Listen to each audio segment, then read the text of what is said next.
Bundle असते आहे की नाही. 10चं एक बंडल म्हणजे त्याला आपण त्याला आणि युनिट म्हणजे काय असतात. युनिट म्हणजे काय असतात बघा.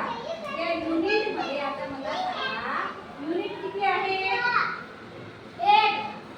युनिट किती आहे. किती युनिट आहे. युनिट आहे. एक युनिट आहे ना. आता सांगा हे बघा आता युनिट सांगा मला किती आहे. किती आहे.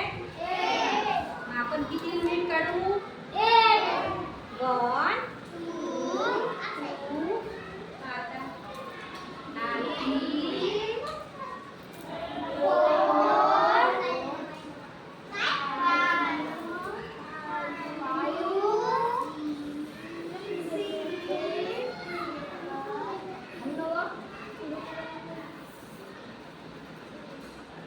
आता सांगा हे किती झाले.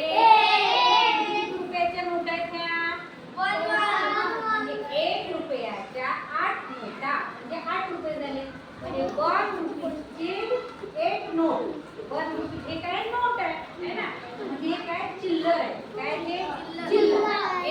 एक रुपयाच्या 8 नोटा म्हणजे हे झाले 8 रुपये. काय झाले 8 रुपये. आता 8 रुपये आपल्याला मिळाले की आता हे काय आहे. ओ दीदी हट ना.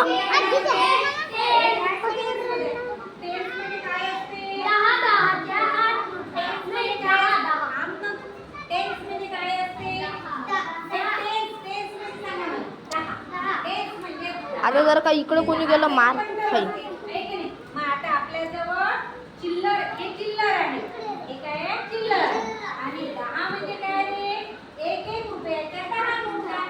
10 नोटांची चिल्लर म्हटलं तर आपण त्याची काय केली बंदी नोट केली. त्याची काय केली आपण एक नोट केली. मग आधी इथं किती आहे. किती टेन्स आहे. 8 टेन्स म्हणजे पहा आता काय झालं. 8 टेन्स म्हणजे बघा आता 10ची एक तू मागून जायचं असेल तर मागून जा. 10ची दुसरी नोट. 10ची तिसरी नोट. 10ची 4 परी तुला समजत नाही वाटते. हो का.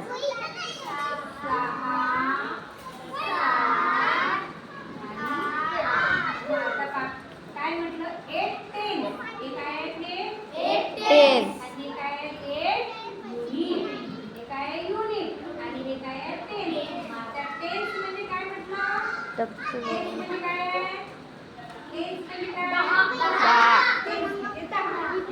किती टेन्स आहेत. 8 टेन्स आहेत. 8 टेन्स आहेत. 8 टेन्स आहेत म्हणून मी 10 10च्या 8 नोटा घेतल्या. मग किती झाले रुपये पहा. 10 20 30 40 50 60 70 80 म्हणजे इंग्लिशमध्ये 10 20 30 40 50 60 70 80 म्हणजे 10च्या 8 नोटा म्हणजे 80 रुपये. काय झाले 10च्या 8 नोटा म्हणजे 80 रुपये. आणि हे काय झाले 8 काय आहे. युनिट म्हणजे हे चिल्लर. 1 रुपयाच्या 8 नोटा म्हणजे किती रुपये झाले मग 88.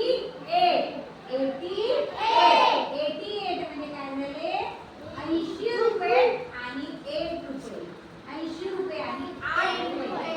80 रुपये आणि मागून जा. 8 रुपये. मागून जा. 80 रुपीज अँड 8 सर फिरा नो. रुपीज.